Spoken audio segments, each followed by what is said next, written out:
I have Y- switched. I will be number 85. Whoa. Wow. And Ocho Cinco, nice. yeah, Cam Ochocinco, name change coming soon.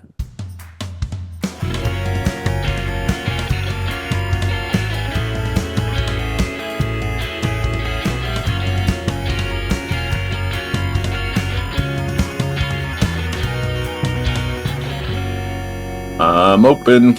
I'm I'm open. open. I'm open. Andrew, did you cut your hair? Yeah, Nice. man. Yeah, man. I cut my hair, lost some weight. Uh, Not Stop good. eating chips.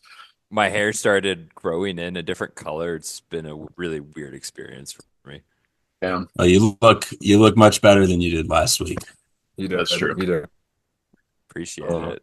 Yeah, I'm well, better at frisbee. yeah.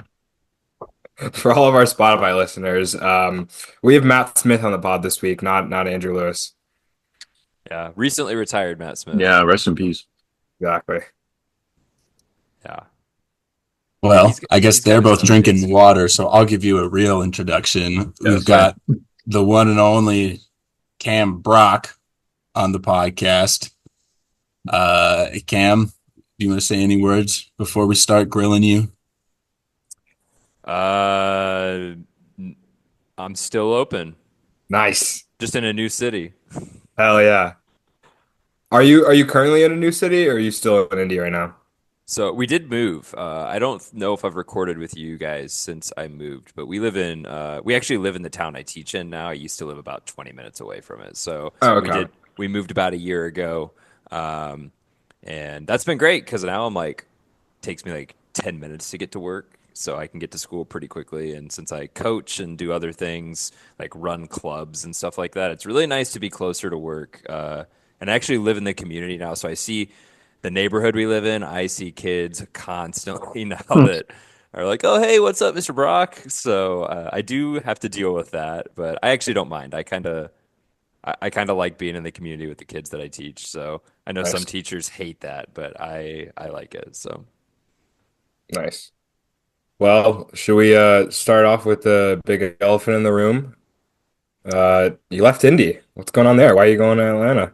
yeah, so the story as it goes is just that I wasn't very happy last year. Last year was the most frustrating, year of frisbee I've had ever. For a lot of different reasons. I haven't really gone too in depth with that publicly, but just a lot of people, understandably so, are just like, oh, all these, all their talent retired or like moved away or whatever. So that's why Cam's leaving, and I guess that doesn't help. I think as unhappy as I was last year, if I was able to I'm sure if those guys were back again, it'd be really hard for me to leave just because I've obviously got a lot of reps and chemistry with those guys and I enjoy playing with those guys. Um, but if I would have stayed in that situation, it wouldn't have been like because we were more talented. It just would have been because those are my guys. Like I've just been playing with those guys Mhm. for, some of them for more than a decade. Um, so me leaving does coincide with a lot of talent retiring, but it wasn't because of the talent that I was leaving. I was just I was uneasy going into this season about how things might function, and that kind of led me to just. I mean, I was putting myself out there. I was letting it be known to people that, like, hey, if a team reaches out to me and it's a good fit, then I might take a team up on that. But that being said, there were really only probably three teams that I seriously would have considered. And Atlanta was number one on the list. Like Atlanta was like my dream scenario was that Atlanta wanted me to come play for them. Just stylistically, I thought it made sense from the way that they like to play. I have a lot of respect for for the coaching staff there and for the players there. And it's also out of division, which I really did not want to go to another team in the Central. And they are like in terms of distance, they're I want to say I think they are the closest team distance wise for to Indy that's not in the Central. So it kind of like for a whole bunch of reasons. There's a ton of direct flights to and from Indy as well. Like so, Indy to Atlanta is essentially the same distance or drive as Indy to Minnesota, which is a drive I have made way too many times. So, Yes. and I've been so the other thing is I've played in Atlanta a couple times and really like they have a great fan base. Their stadium's awesome. So I get to play a bunch of new teams. Like I'm gonna play San Diego and Carolina and Yeah. Austin and Houston and although I still get to play Minnesota and Chicago, um, I didn't get to quite escape those two games. But I get to play Salt Lake. Like it's really exciting to get to play against new teams. It's also I haven't been the new guy on a frisbee team in a really long time, so that has been really fun because I have literally never played with any of the guys on the hustle before. So this is brand new with every single teammate I have now. What are Have you the been practicing with them at all? yeah? What are Have the you seen them very logistics? much? Yeah. Yeah, so I was out there 3 weeks ago for the first training camp. They had the second training camp this past weekend. I was not at that one. We have Slacker. I know, I know. We have our third training camp next weekend. I will be at that one. I will miss the training camp after that, which is 2 more weeks after that. But then Easter weekend, I'll be out there for training camp number 5, which is our last training camp before our first game. And then, so at that point, I'll be making a lot of trips out to Atlanta or wherever, wherever we're playing. So right now, current situation looks like I'll be playing in 9 games in the regular season. Um, and any postseason games that we have. So Cam, what was Wow. your reaction to the video of Sam burning your Cam Brock Indianapolis jersey? oh, I guess you would have to show it to me to have a reaction to it. So, if you want to live react, here, That here we definitely go. happened. That definitely I don't have happened. the funds to be burning $70 shirts, but Um, I would swap one. Are you wearing the same number in I'm Atlanta? not. I'm Mm. not. Lucas McClamrock's already number 3, and I was not coming in. Hey, this is my number, so I have switched. I will be number 85. Whoa. wow. And Ocho Cinco, nice. yeah, Cam Ochocinco name change coming soon. So You were talking about the other talent leaving Indy not being a reason for you leaving. I'm just wondering if the reason that they all are leaving was similar to you. Was there a feeling of, I don't know, I guess annoyance or just frustration from a lot of people on the team? so Rick and Levi and Nick Hutton were all like we knew going into the season that they were going to be done. So this was before the Okay. season even started. We knew it was their last year. Levi and his wife were expecting their second kid, or were like hoping to have more kids. And they had their second kid right before the new year, like December 31st, I Uh, think. Rick was, I think, just the grind of like the off season and everything else. I think he was just kind of done with having to be doing that all the time. And Nick wanted some, more time to travel and like do other things in life other than frisbee. Lucas Canieres is moving out to Portland for grad school. So we knew all those people, those 4 were going to be done. It wasn't too long into the season where it really felt like we were getting the sense that Travis might also want to be done. And he confirmed that to me and a couple of other guys after one of our practices, sometime like maybe like between 4 and 6 games into the season, somewhere around there. So then he got added to the list. But that was something I think that wasn't very shocking to me. Like I definitely saw that coming in the near future. So I didn't know if it was going to be that year. The 2 that we didn't necessarily know about that ended up happening were William Wettengel and Xavier Payne. But there was like a general sense, I think, that I think with Xavier, we kind of almost like year in and year out weren't sure if he was going to come back ever since he mhm. started playing with Machine. It was just kind of like there was always the sense, and I would always hear from other teammates like, "Oh, well, he might go to Chicago this year," and I felt fortunate that he didn't go last year and that we were able to be teammates again. But I definitely felt like after the season we had last year that I really felt like his return to Indy was pretty much going to be like 10% or less chance. And I also wondered at that point if William would stay just because they are running it back with a bunch of machine guys this year. And since they're both machine players, it made Mhm. and since Indy was obviously going to be taking a little bit of a step back. And we didn't make the playoffs last year, and it just made a lot of sense, I guess, for people if they were going to move on this year. So it was like, three that we knew, or sorry, four players we knew before season one we found out during the middle of the season, and two that we were pretty sure weren't going to come back. So uh, all that just kind of cascaded. But there was a general sense of frustration from a lot of people last year. I think I don't want to put words in anyone's mouths. Like I never really talked too much to Xavier or William about it. So I felt like I sensed frustration in both of them at points, but like I don't know for sure how frustrated they Mhm. are. But I do know that there were there was a sense of like, why are we trying to change everything when we know all these guys are going to retire? Like it kind of feels like we should try to get the most we can out of the talent we have right now, and trying to completely switch things up and run something that nobody's ever run and experiment at that point seemed an odd choice to say the least. Mhm.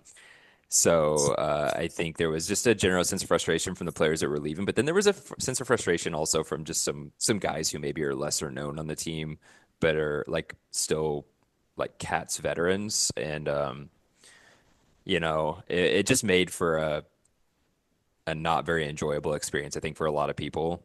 So I think things are going to be better this year for sure, but I had some lingering frustrations, and I was like, it could be a little awkward because I feel like I definitely felt like I was still harboring some frustrations from last year, and I didn't want to come into this year and have those frustrations carry over into like relationships with the team this year.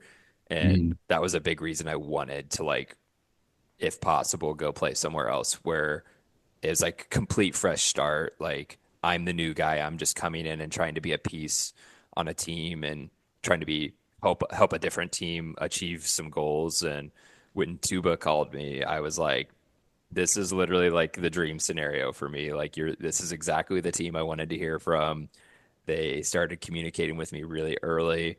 Um, and I don't know if any of you have ever met Tuba or just like listened to Tuba talk, but I think it's hard to talk with him and not just get like really excited about whatever he's talking about. So I was like really jacked like immediately as soon as I got off the phone with him. I was just like running through all the possibilities in my head, and everything just seemed to fall into place. And the guys in Atlanta have been super welcoming. I've been really, I was really nervous about how it would be. Mhm. Like, oh, hey, here's this guy who's been around forever. Like, we're bringing him in. Like, you never know if people are going to feel like threatened by somebody else coming in. And then, then they bring Alec in, and then we bring Sean in. It's like we're bringing in all these guys who are new to the team. And I think it's really easy for guys who especially feel like maybe they're at the bottom end of that top 20 to like maybe not really want you to come because Yeah. their playing time is getting threatened. And so, but I haven't experienced any of that. Like everyone's been really helpful, really welcoming, and really like it really feels like they want me there. And that's been really cool. Yeah, I mean, you're going to a team that has now Sean Cannell, Bobby Lay, Austin Taylor. I mean, these are some of the premier throwers in the league. And as someone who is always open like yourself, have you or are you excited? Like who specifically are you excited to, catch deep pucks from, or are you excited to like develop chemistry with? Um, you know, just everyone. Like it's when I was out there for the first training camp, so Austin Taylor wasn't there. Bobby Lay's not playing this year. Oh, wow. But Austin Taylor wasn't there that weekend, and Sean Cannell wasn't there. And Sean and I actually aren't going to be there at the same time until our fifth training camp. We're going to keep missing each other, unfortunately. But I think the easy answer is Austin Taylor. I mean, he's been the premier deep thrower in the league, really, over the last like over the last 3 years. It's been him. Ryan Osgar was on that list too, but obviously he didn't play last year. But I feel like those two were kind of head and shoulders above everyone else when it came to just being able to throw the deep ball. And then Bobby Lay is like right up there with them, obviously. So they had two guys on the same team. Adding Sean Cannell in there kind of as Mhm. he feels Yeah. like a pretty good replacement for Bobby when it comes to being able to stretch the field as well. So it's Holzmeier's just got a cannon too. yeah, Holzmeyer gets Brett gets that backhand open. I mean, he's not afraid to rip it. And Hayden Austin Nab too. I think Brett's still going to be Brett. You're going to see like people are going to come in and expecting Brett to be like MVP level because he has been over the last couple of seasons, and I think he just continues to get better as a player. So obviously people are going to be expecting that, but I think a person you really have to watch out for this year that is going to really start jumping off the screen maybe more than they have in the past is going to be Hayden Austin Nab. Like I think that guy is just so talented and he didn't always pop off the screen on film because I think sometimes he's like making the right throws, but they're not the throws that are going to make it into the highlight reel. I think this year, like after that first training camp, I just like, man, this guy really can stretch the field with his throws too. When he if he wants to, like he can do it. I think just as well as Austin Taylor or Sean Cannell can. That's exciting. So I think you're just gonna see an offense that's gonna be really dynamic. It feels like everyone on the field can just threaten you in some way, and there's not a lot of O lines across the league that you feel like all seven people on the field are always a threat. And I feel like we have 9 or 10 different guys that you could put out there, and no matter what combination of seven people we put between those 10, you're gonna have seven people that are gonna be a problem. And I'm excited to see what kind of, I haven't even mentioned like Jeremy Langdon yet, who had like what he scored like 40 goals last year and Yeah, is just he led the like, team in plus minus. yeah. So, you I don't know. The other thing that's nice about that too is if we do have people missing, like I'm not going to be there for every regular season game, but it's not like I'm gone and then the offense is going to take like some huge hit and we're going to have to go to like, oh, who do we replace Cam with? It's like no, that we have like there's like a stable of people you could replace me with. It's not like even if I feel like you could take anyone off that O line, obviously you wouldn't want to take like a Brett Holzmeyer off or an Austin Taylor off or whatever, but I feel like there's so much uh, dynamism between the rest of the players that you could just kind of shuffle in any group of seven and we would be able to be one of the top offenses in the league, regardless of what combination you put out there. And Yeah.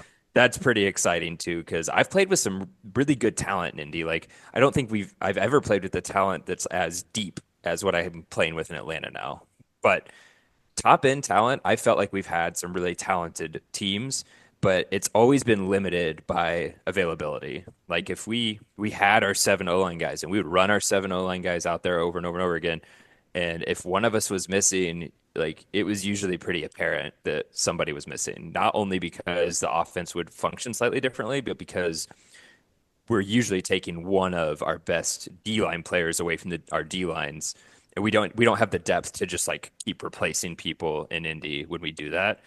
But Atlanta is like completely different, and at the first training camp, that was like the biggest thing I noticed was just guy. I want to say we had like 32 people at the first. We had like 32 people at the first training camp, and it was just like guy 1 to 30, like or 32 or however deep it was, all super talented. Like there's no like just straight up like, oh, well, this guy's just not going to be able to hang. Like even the guys who are like fighting just to make the like 30-man roster, it's just that level of talent there is so much higher than the level of talent I'm used to having on teams I've played on for person number 30, where person number 30 in Indy is usually someone who might be a really good athlete, but kind of a raw ultimate player. And it's just like everyone there is like, yeah, we have some really good athletes, but they're also all really good ultimate players, like on top of that. So That's exciting. Yeah, you're also now going to a team that the expectation is not to be a middle of the pack, but the expectation is to not only make the playoffs, but go to championship weekend. Um, how does that affect your mindset going into the season versus the past seasons?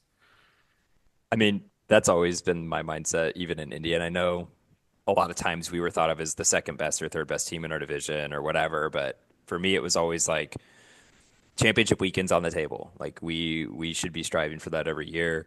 I used to get really pissed sometimes when people would be like, "Oh, well, maybe not this year." It's like, no, why not this year? Like, I feel like that's you're such a defeatist mentality. Like, oh, well, like, how are we going to beat this team, or how are we going to do this, or how are we going to do that? And it's just that drives me nuts. And in Atlanta, it is. It's like we need to do the things we need to win the game that's in front of us, and eventually that's going to be the game we're going to have to win to get us to championship weekend. So that is the goal. And there's lots of goals along the way, right? Like every game is its own individual goal. Like every training camp even is its own individual goal leading up to the first game. So like, right now it's like my mind is on training camp 3 because that's our next training camp and I'll be there, what, 8, 9 days from now. And my goal is to go down there and, you know, be open and play, just learn and continue to gel with my teammates.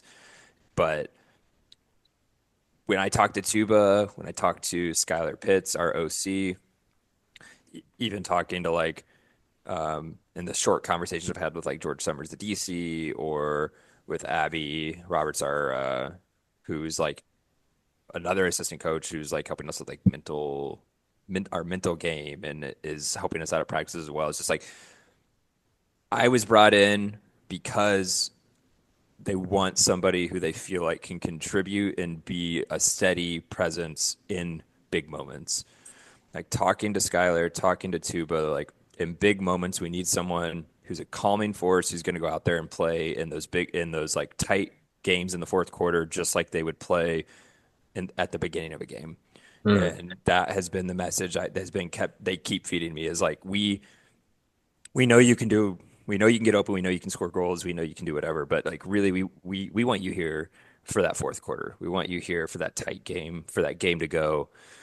They feel like I've proven myself as a competitor in big moments, in games that mattered, where we needed to win. I've shown up and played well, and that came through. Obviously, a lot of learning and mistakes that I've made as well. Like it's not, but I also come from, I think, from a mental toughness perspective, when it comes from like competing throughout a game, like it helps a lot that I come from other sports besides frisbee because I generally find that people who have really only had frisbee experience really struggle with the mental side of the game.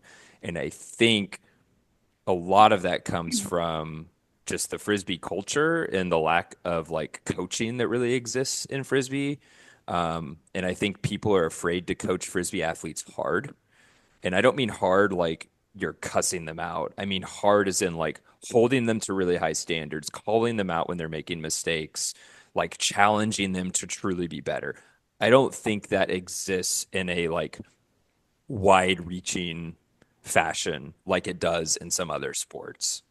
And there are plenty of bad coaches out there in other sports, but I think there are way more coaches that are willing to hold their players accountable and willing to push their players to like uncomfortable places. And I don't think that exists enough in the frisbee world, which is why people who have only played frisbee don't know how like struggle with mental toughness, like on the whole. And that's not to say that you can like play another sport and not struggle with mental toughness, but I think it's just so pervasive throughout frisbee in a way that it's not in other sports. Um, like I've coached like every sport under the sun at this point. Like I think I've coached like 8 different sports, and frisbee by far is the one that has the most of that. But like when I was coaching high school frisbee, I was coaching kids who were athletes in other sports. And when they came to me as frisbee player, they were coming to me with being a football player, a soccer player, a whatever. And I coached those kids hard. I was like, I'm not gonna like this is what you need. I'm gonna push you to be better. And I think some coaches, even at the UFA level, are afraid to push their athletes because they're afraid they're gonna like alienate the players, I guess, or push them to not want to play. But I think if you look in Indy, the best seasons we had were under Coach Eric Leonard, and he would chew a player out occasionally if they just like would not listen and would not do what he wanted us to do. And I think that that is needed from time to time. You have a player who's just not listening or not challenging themselves. You sometimes you got to get in their face. Yeah. Like I remember a practice. This is like the legendary cat story. Like we just say this phrase and everybody knows what we mean. We say, "Hey, see that shiny thing over there?" And this was a reference to Leonard had been like, "Stop throwing stupid stuff. Just stop it. Like make the easy pass. Look for the open guy. We don't need any of these stupid throws." Next point, Travis throws a crossfield hammer straight up into the sun. Like this disc is going nowhere. And Leonard goes, "See that shiny thing over there, Travis?" And Travis, being Travis, is just completely confused. What? Like, huh? What are you talking about, coach? He's like looking around, and there is like, not even kidding, half a mile away, this like shiny thing at this house. It's like an antenna or something. Over there, you see that shiny thing? And he's like, "Yeah." He goes, "Can you go check it out for me?" And he's like, "What? Like, what do you mean?" And I don't remember if it was me or somebody else, but we're just like, he wants you to run to the shiny thing and then run back. And he's like, "Oh, okay." And I mean, it was probably 3/4 of a mile or more to like get there and back. I mean, it was quite a run. Yeah. And 5-6 minutes later, he's back finally. And it's just like, Wait, did he complete the sense. hammer? No, it was awful. It was like it was straight up into the sun. By the time it got there were like 4 defenders. I mean, it was awful. It was a Yeah. terrible throw. We've all done this. We've all made like this just Totally. decision. Yeah, I mean, not Joe probably, my original mini partner. He would never do this, but No. but it was just like it was right after he was just like no stupid throws, Yeah. and it wasn't like, "Oh, you made a stupid throw, let's run it down and back." He was like, "No, you're gonna go run damn near a mile and come back here, and then you're gonna remember that forever, and you're not gonna make that stupid throw again."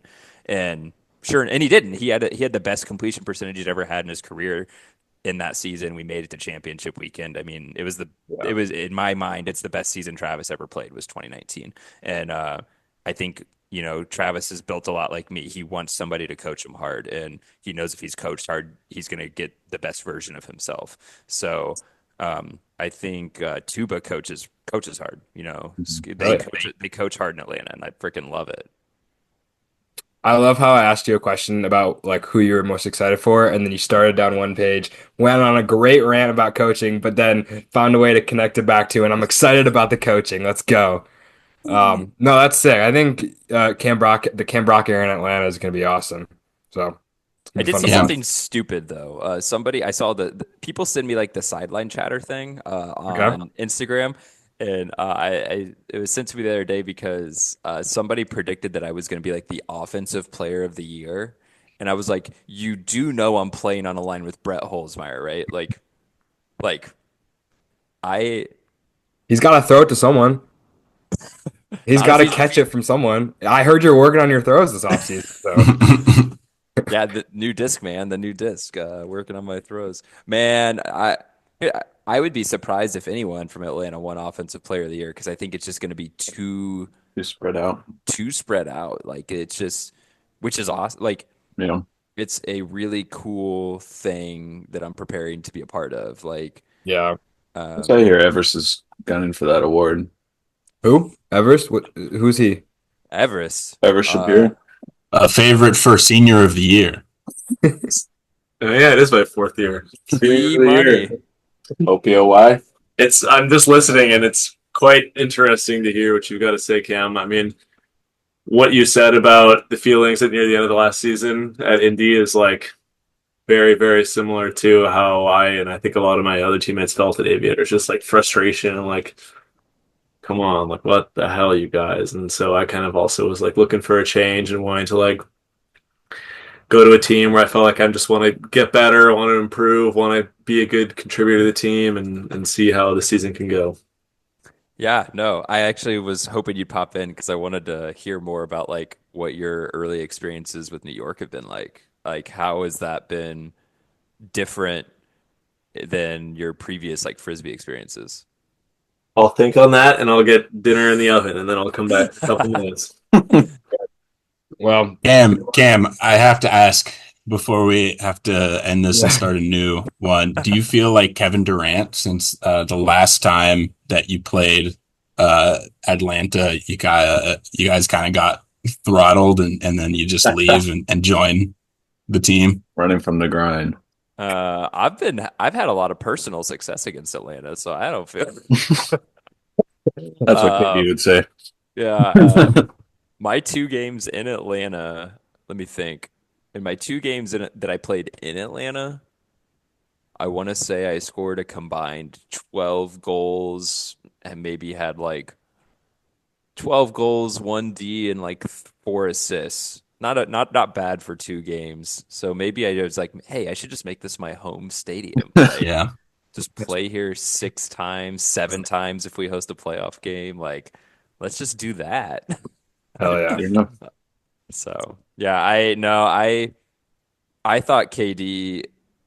Here's the thing: if KD stayed in Oklahoma City, it would have been, oh, you just want money. Like this isn't the best place to go to win. And then he goes the best place to win, which is the thing that you want everyone to care about the most. And then they're like, why'd you go there? Winning's going to be too easy. So it's just like one of those things where it's like an unwinnable situation. But I think like if I was in a situation where I did the same thing, like I want to win championships and like oh, you guys are so stacked. Yeah, guess what happens? The team with the most talent tends to win. So, like, yeah, if I'm really talented and I go to a place where there's more talented people, yeah, I'm more likely to win. But, like, we've seen Atlanta's been supremely talented. They were the favorites going into the playoffs last year. Like, they were the Yeah. team that everyone was picking to win, and they didn't even make it to champ weekend. So, it's not like I'm joining a team that won a title. I'm joining a team that hasn't made it there yet. So, I'm Yeah. hoping to be someone who helps them make it there.